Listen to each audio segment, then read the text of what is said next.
ब्रेकनंतर आपल्या सगळ्यांचं पुन्हा एकदा स्वागत। 2006च्या मुंबई साखळी स्फोट तपासाला मोठा धक्का बसलाय, कारण सगळ्या दोषींची मुंबई उच्च न्यायालयानं पुराव्याअभावी निर्दोष सुटका केली आहे। मुंबई सत्र न्यायालयाचा निकाल आज मुंबई हायकोर्टानं फिरवलाय। 11 दोषींची निर्दोष सुटका झाली आहे। खटला सुरू असतानाच्या काळात एकाचा मृत्यू झालाय। 19 वर्षांच्या प्रदीर्घ काळानंतर सगळे आरोपी पुराव्याअभावी निर्दोष सुटलेत। न्यायमूर्ती अनिल किलोर आणि न्यायमूर्ती एस चांडक यांनी हा निर्णय दिलाय। जानेवारी महिन्यात या प्रकरणांची सुनावणी पूर्ण झाली असून कोर्टानं निर्णय राखून ठेवला होता। येरवडा, नाशिक, अमरावती आणि नागपूर कारागृहातून दोषींनी व्हिडिओ कॉन्फरन्सिंगद्वारे हजेरी लावली होती। सरकारी पक्षानं जमा केलेले पुरावे पुरेसे नाहीत, साक्षीदारांच्या साक्षी विश्वास ठेवण्यालायक नाहीत, असं हायकोर्टानं म्हटलेलं आहे।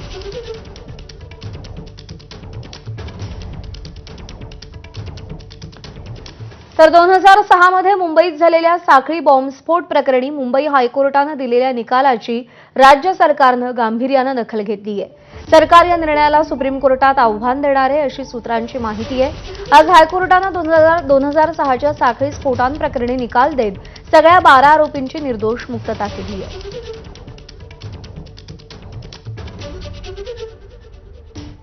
दरम्यान हायकोर्ट काय म्हणाले आपण पाहूया। साक्षीदारांच्या साक्षी विश्वास ठेवण्यासारख्या नाहीत। स्फोटाच्या 100 दिवसानंतर साक्षीदारांना आरोपी आठवणं हे अशक्य आहे। स्फोटांसाठी वापरलेले बॉम्ब ओळखण्यात तपास यंत्रणेला अपयश आले। बॉम्ब कसे होते तेच माहीत नाही, तर मिळालेल्या बॉम्ब, बंदुका, नकाशा या पुराव्यांना अर्थ नाही।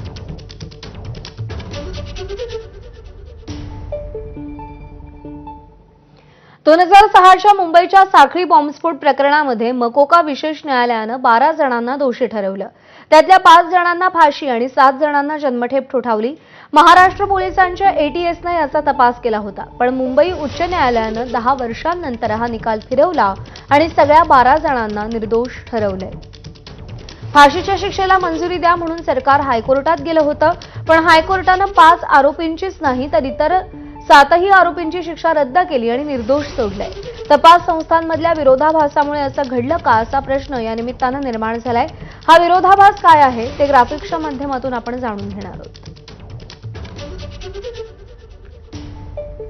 एटीएसच्या मते 2006चे बॉम्बस्फोट लष्कर-ए तोयबानं सिमीमार्फत घडवले, तर क्राईम ब्रांचच्या नुसार 2006चे बॉम्बस्फोट हे इंडियन मुजाहिदीननं घडवले होते। एटीएसच्या रिपोर्टनुसार सिमीच्या 12 दहशतवाद्यांनी बॉम्बस्फोट घडवले, तर क्राईम ब्रांचच्या रिपोर्टनुसार सादिक शेख या दहशतवाद्यानं बॉम्बस्फोटांची कबुली दिली। एटीएसच्या मते बॉम्ब गोवंडीमध्ये प्रेशर कुकरमध्ये ठेवून नंतर लोकलमध्ये ठेवले, तर क्राईम ब्रांचच्या मते बॉम्ब शिवडीच्या फ्लॅटमध्ये बनवून नंतर लोकलमध्ये ठेवले। एटीएसचा तपास ग्राह्य मानून विशेष न्यायालयानं 12 दहशतवादी दोषी ठरवले।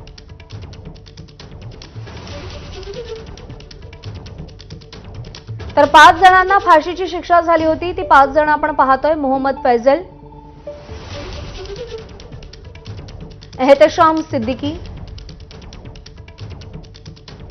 नाविद हुसैन, आसिफ खान,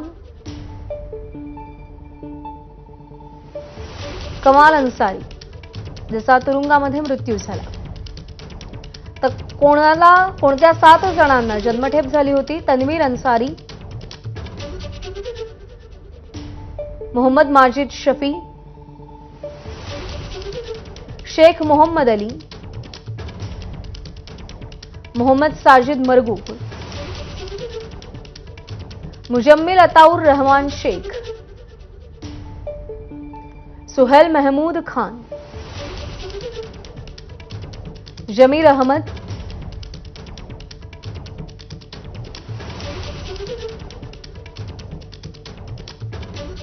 सत्र न्यायालयात सादर झालेले पुरावे हायकोर्टात टिकत नसतील तर चूक कोणाची, असा सवाल विशेष सरकारी वकील उज्ज्वल निकम यांनी केलाय। कायद्याचं विश्लेषण करताना चूक झाली की यंत्रणेनं चुकीचे पुरावे गोळा केले, याचं पोस्टमॉर्टम यथावकाश होईल, असंही ते म्हणाले।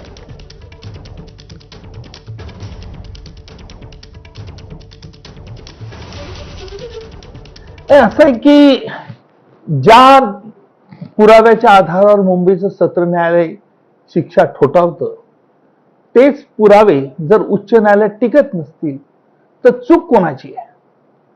कायद्याचं विश्लेषण करण्यात चूक झाली का तपास यंत्रणेने चुकीचा पुरावा गोळा केला होता?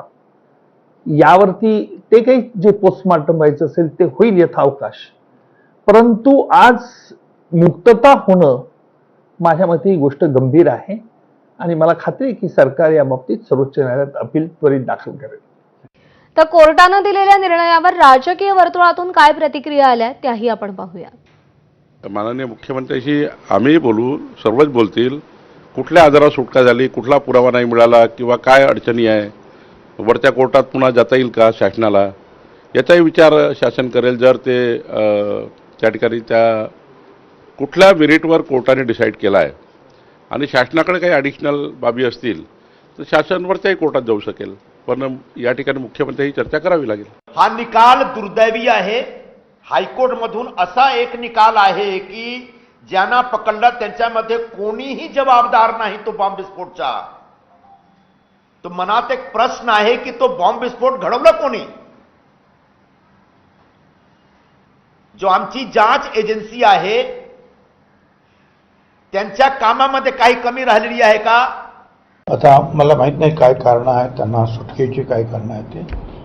पण एक म्हणजे आता 18 वर्ष जी आहे ती मंडळी निश्चितपणे जी आहे तुरुंगात आहे आणि त्यांना निर्दोष सोडण्यापाठीमागे काय कारण आहे याचा अभ्यास जो आहे डिपार्टमेंटतर्फे केला जाईल आणि त्यांना जर आवश्यक वाटलं तर मग ते सुप्रीम कोर्टामध्ये सुद्धा ही केस जाऊ शकते.